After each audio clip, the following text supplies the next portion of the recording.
नमस्कार दोस्तों, आज मैं बहुत ही प्यारा और शाली मैया का गीत ले आए जो चले कमेंट करके जरूर बताएं। धीरे धीरे गोड़वा दबाई अवसानी मैया भर मुख दिहलियु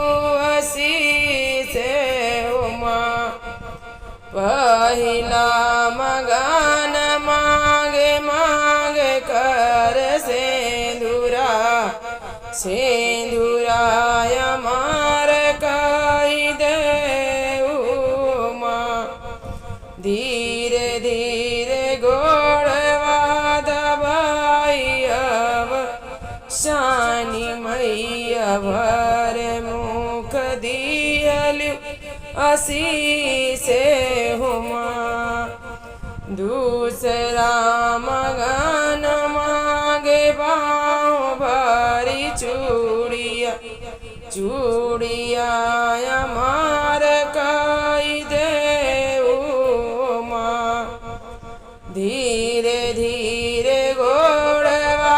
दबाई अवसानी मैया भर मुख दिहलियु से हुमा तीसरा मगन मांगे पैर कर बिछुआ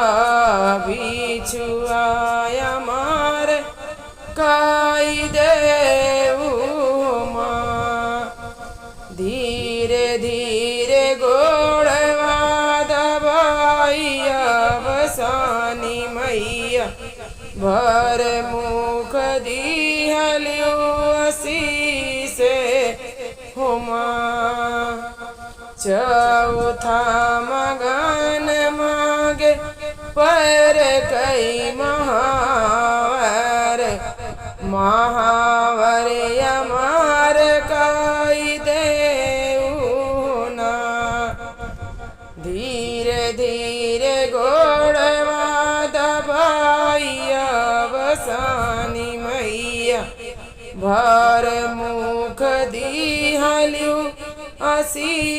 से हुमा पांचवा मगन मांग गोदी के ललनाय मार कही दे